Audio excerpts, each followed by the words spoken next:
Okay, so imagine 1 pound of your own fatty flesh.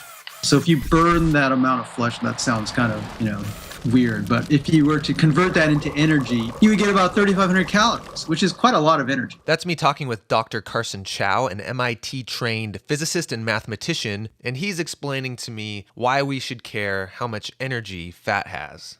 In order for you to live and function, you need to burn energy to keep your heart beating, all your organs going, and also to move around. But energy doesn't come for free. So if you're not consuming enough calories, you're going to burn that energy with your own fat. And so a lot of diet books like to teach people this rule, but the problem is it's wrong.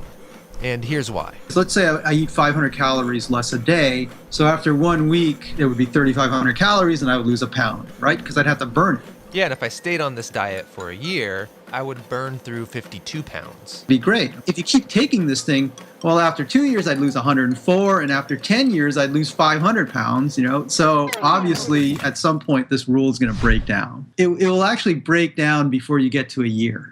So to understand the real math behind losing weight, Dr. Chow wanted me to imagine a leaky bucket. You have some water in the bucket, and that's the amount of body fat or tissue in your body. And the leak represents the rate at which you're burning energy.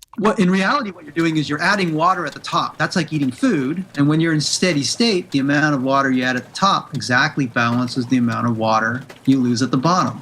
If you're pouring in more water than it's leaking, then you're going to gain weight. Now, if you think about the physics of a leaky bucket, the more water that you pour into the bucket, the faster it's going to leak. So your leak rate scales with how big you are. And this is a well-known fact that the larger you are, the more energy you burn. You're going to burn more energy because it takes more energy just to move a larger mass. You have more tissue, and just to keep that tissue going, it takes more energy.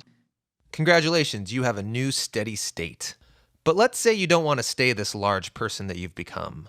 Well, the opposite is true as well. You could pour in a lot less water than you're leaking, but as you start to lose weight, you start to get smaller and you burn less energy. You start to metabolically adapt to your new diet. And so you're never going to lose weight at one constant rate. It's always going to curve from one steady state down to another, which means when you go on a diet, the 3,500 calorie rule is the wrong rule. There's a new rule. Wait for it. The new rule is for every 10 calories you eat less, you will lose a pound. But it will take you about 3 years or more to see the full effect of your diet, which is still pretty good. All you have to do is eat 100 calories less, you lose 10 pounds. That's like a can of Coke. So you should expect the diet to be extremely slow. Right, but nobody wants a slow diet. We all want to lose 20 pounds for this summer. What's wrong with just focusing on losing weight rapidly? The problem is, once they're down at that new weight, they have to be vigilant for the rest of their life.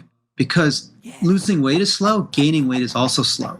But it slowly creep up, and then 2-3 years later, bang, it hits them. They're back to where they were. So the mathematically approved rule for weight loss, for every 10 calories I don't eat a day, I'll eventually lose 1 full pound.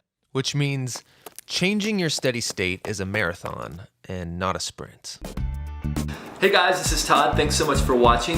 If you want to have life-changing epiphanies like this one delivered automatically every single week, make sure you subscribe. Also, through Facebook, Twitter, and Google+, we asked you, what would you advise people who are trying to take the slow path to losing weight? And here's what some of you said.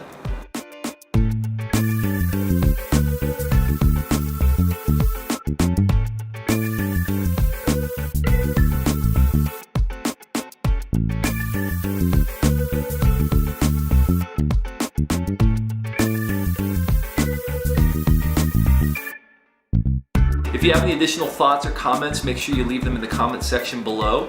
And make sure you join us next week when we're going to talk about the differences between white bread and sugar, or are there actually any differences? We'll find out. See you next week.